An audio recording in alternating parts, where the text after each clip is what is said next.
No mundo das dietas de baixo carboidrato, é comum que haja dúvidas e desconfianças em relação ao leite.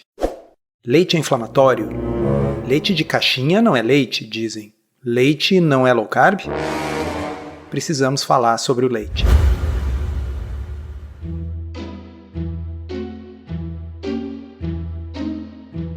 Comida sem filtro. Saúde, low carb, estilo de vida, evidências científicas e, claro, nossas opiniões. Toda semana um episódio novo e gratuito para você. Comigo, Dr. Souto. E comigo, Sari Fontana. Para ser avisado a cada novo episódio e receber as referências bibliográficas no seu e-mail, cadastre-se em drsolto.com.br/podcast.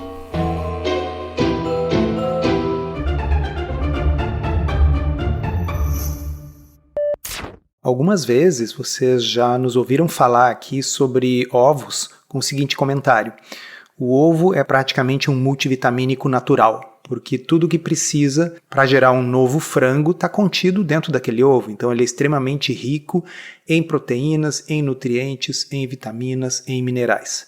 Mas vocês já pararam para pensar que o mesmo raciocínio se aplica com razão ao leite?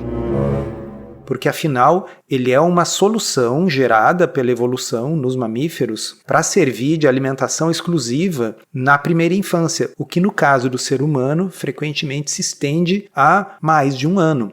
Então, se é possível uma criança que tem uma demanda muito importante por nutrientes e proteína de boa qualidade se alimentar exclusivamente com leite por mais de um ano e isso ser considerado a alimentação mais saudável, o que faz todo sentido evolutivo, é lógico que nós estamos falando de um alimento nutricionalmente muito completo. Um dos últimos episódios que a gente gravou aqui foi sobre o whey protein, que nada mais é do que um concentrado, às vezes isolado, das proteínas do soro do leite, que tem um alto valor biológico. Mas a proteína mais presente no leite, correspondendo a 80% das proteínas do leite, é a caseína. E a caseína, além de ser uma delícia, né? Além de ser aquilo que dá a textura no iogurte, no queijo, ela, não por acaso, favorece a absorção dos minerais presentes no leite. Então, a evolução, que não é boba, colocou um tipo de proteína no leite que favorece a absorção dos minerais, porque não basta os minerais estarem lá, eles têm que ser biodisponíveis. E quando eu falo minerais aqui, são diversos, mas como todo mundo sabe, entre eles está o cálcio e o fósforo. Além disso, o leite é uma grande fonte de vitamina B12, um tipo de vitamina que só se obtém em produtos de origem animal. A outra grande fonte é a carne vermelha. A riboflavina, que é a vitamina B2, o leite ou os laticínios são a maior fonte de vitamina B2 na dieta ocidental. Tudo isso, então, para salientar para vocês que os laticínios são mais do que simplesmente uma fonte de calorias ou proteína. São alimentos muito completos do ponto de vista nutricional. E existe um consenso na literatura sobre a associação entre laticínios em geral e bons desfechos de saúde, doença cardiovascular, diabetes. A gente comentou isso naquele episódio do iogurte. Iogurte é low carb? Esse é o título, é o número 72. A gente vai deixar linkado aqui para quem não ouviu poder voltar lá e escutar. Pois é, então embora, como vocês sabem, a associação não é a mesma coisa que causa e efeito, eu não posso afirmar que consumir laticínios vai diminuir a chance de ter doença cardíaca ou vai diminuir o risco de ter diabetes, o fato é que em todos os estudos observacionais existe essa associação do consumo de laticínios em geral com bons desfechos de saúde, o que gera, inclusive, um paradoxo dentro do mundo da nutrição. Qual é esse paradoxo? Cerca de 70% da gordura presente nos laticínios é saturada. Então, pela lógica tradicional, seria de se imaginar que se você consome mais laticínios, você vai ter mais infartos, mais doença cardiovascular. E, no entanto, a associação é inversa. O que eu queria salientar é o seguinte: há consenso na literatura de que os laticínios estão associados com bons desfechos, o que torna praticamente impossível que eles façam mal para a saúde, pelo menos no que diz respeito à doença cardiovascular, diabetes e inclusive quanto a ganho de peso, porque nos estudos observacionais o consumo de laticínios está associado com menor ganho de peso. Mas aí quem está nos ouvindo pode estar pensando, se o leite então é associado a tantos desfechos positivos, por que leite não é low carb? Qual é a diferença entre o leite e os iogurtes, por exemplo, nessa estratégia? Então, esse é um ponto crucial quando a gente está falando sobre dietas de baixo carboidrato, porque afinal o leite contém açúcar, né? Qual é o açúcar do leite? É a lactose. A lactose, ela é na realidade uma molécula composta de 2 açúcares simples, a glicose e a galactose. Então, vamos começar dizendo que a questão de ser low carb ou não é uma questão de quantidade. Vocês querem ver?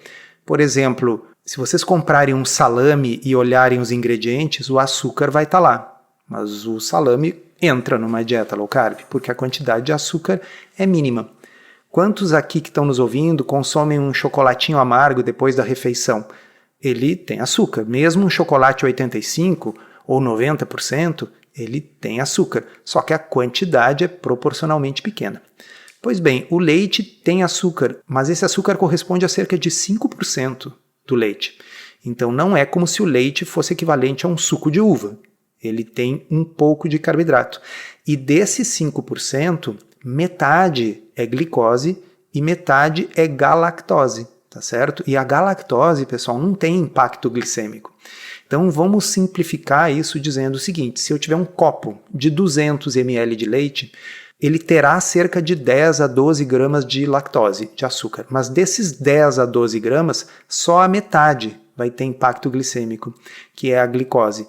E 5 gramas de glicose no contexto de uma dieta de baixo carboidrato não é muito. Agora, não é muito depende do caso, né? Se, por exemplo, for um paciente diabético de difícil controle, pode ser que se ele tomar uma dessas xícaras grandes, aí com 350 ml de leite, vai ter uma quantidade de açúcar suficiente para subir bastante a glicemia. Mas eu tenho muitos pacientes de consultório que me dizem o seguinte, olha, o único leite que eu consumo é uma xícara de café com leite pela manhã. E isso é uma coisa que para aquela pessoa facilita a aderência à dieta. E cá entre nós, isso não vai ter um impacto significativo para a maioria das pessoas, nem do ponto de vista glicêmico, nem do ponto de vista calórico. Aliás, pelo contrário, muitas vezes a pessoa toma esse café com leite e aquilo serve de uma refeição. Mas como seria esse exemplo que você citou pensando num diabético?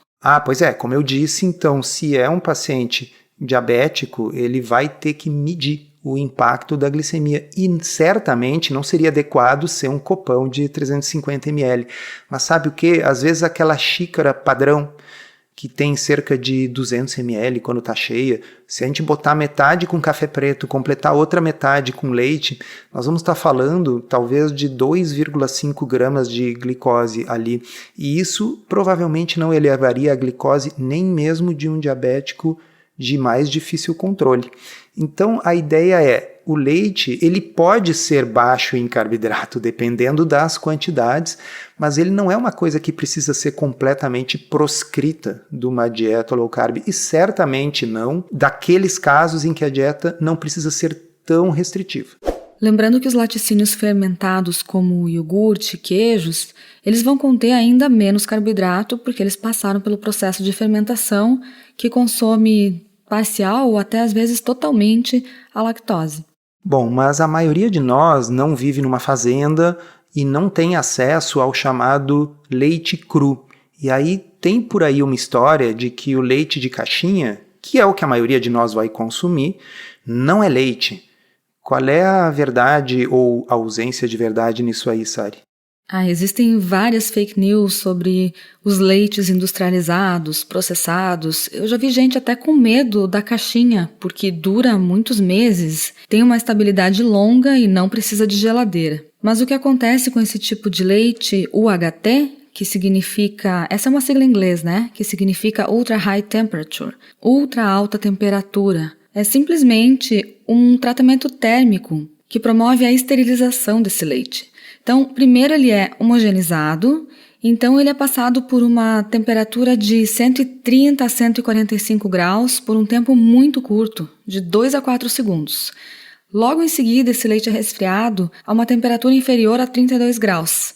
E aí ele é envasado imediatamente em condições assépticas e também nas embalagens que são estéreis e hermeticamente fechadas. Então, todo esse processo, que acontece muito rapidamente, faz com que o leite fique sem nenhum micro-organismo que possa gerar degradação. E é por isso que ele dura tanto tempo nas caixinhas. Ou seja, não é nada diferente de uma tecnologia que tem mais de 100 anos, que é o do enlatado, por exemplo, que segue o mesmo conceito, né? Você tem um alimento que está esterilizado lá dentro e que não está em contato com oxigênio do lado de fora, e é um método físico de preservação, correto? Exatamente. E ao contrário do que as pessoas dizem por aí, esse tipo de leite não tem conservantes. Alguns deles contêm estabilizantes, que servem para manter o líquido todo homogêneo, sem separação de fase. Mas hoje em dia já existem até opções sem nenhum estabilizante. Leite de caixinha que tem apenas leite como único ingrediente. Ou seja, paradoxalmente, é um dos alimentos menos alterados que você vai poder consumir numa embalagem que preserva o produto sem a necessidade de conservantes. Então, não caiam nesse tipo de fake news, pessoal. Mas vamos adiante, uma das coisas que as pessoas argumentam é que esse tratamento com alta temperatura vai desnaturar as proteínas do leite. Mas, pessoal, desnaturar as proteínas é uma coisa que melhora a absorção das proteínas. Isso acontece, por exemplo, com o ovo. Quando você cozinha o ovo, você está melhorando a absorção da proteína do ovo. O mesmo acontece com a carne, o mesmo acontece com praticamente todas as proteínas.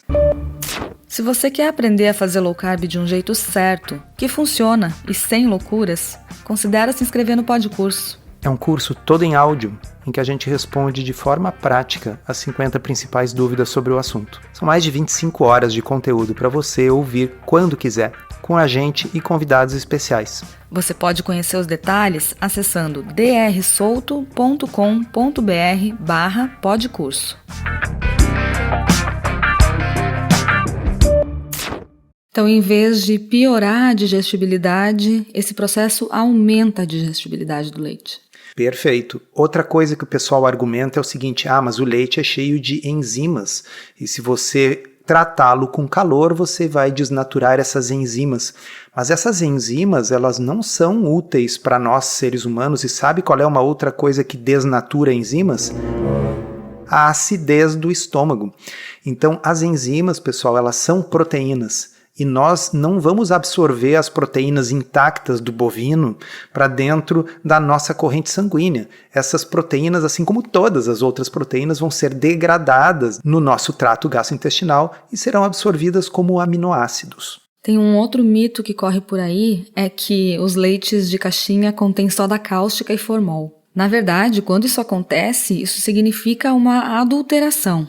Uma adulteração criminosa. Com certeza. É um crime porque, além de trazer riscos à saúde do consumidor, esse tipo de ingrediente está longe de ser permitido na formulação de um leite, né? Por favor. E, obviamente, o mesmo tipo de adulteração criminosa poderia ser feita num leite em saquinho ou qualquer outra formulação, porque é uma forma de você tentar diluir o produto e driblar a fiscalização. Não é culpa da caixinha se alguém adultera de forma criminosa o que vai lá dentro, né?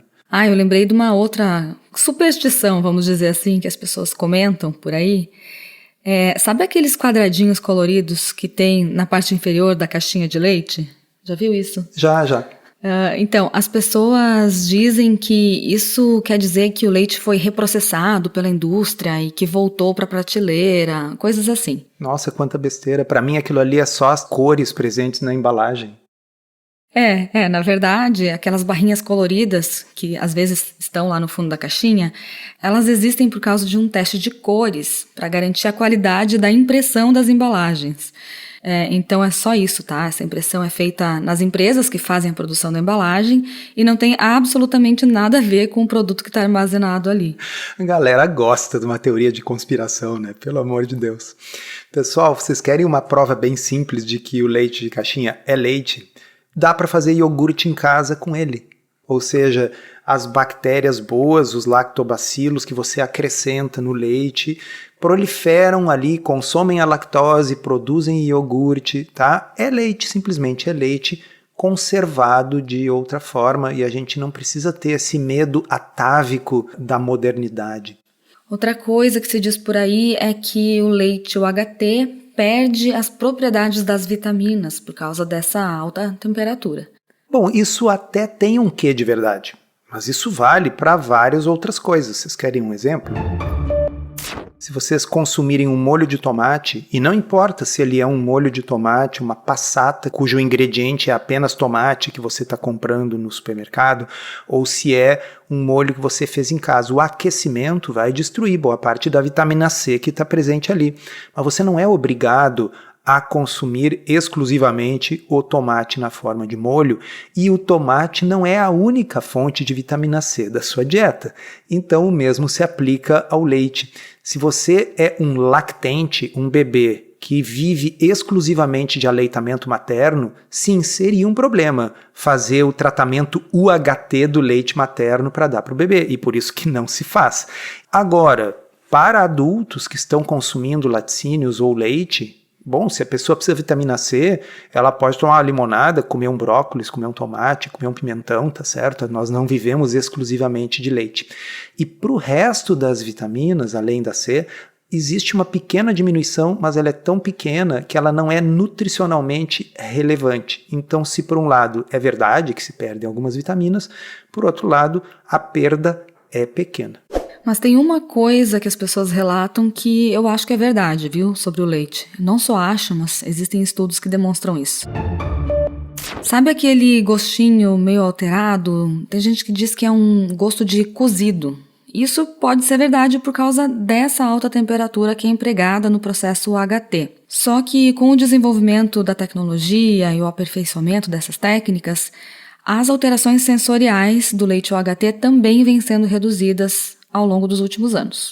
Isso tudo posto, eu entendo que as pessoas possam preferir consumir o leite cru, que ele tem características sensoriais próprias, né? Em termos de sabor, em termos daquela nata que forma em cima e tal. Só é necessário lembrar que existe também a questão microbiológica. Então, do ponto de vista de saúde pública, a pasteurização foi um grande avanço em termos de diminuir as eventuais infecções que são incomuns, mas quando acontecem, né, não são nada boas e nada leves. Mas depois de tudo isso, eu ainda acho que resta uma pergunta que não quer calar. Leite é inflamatório?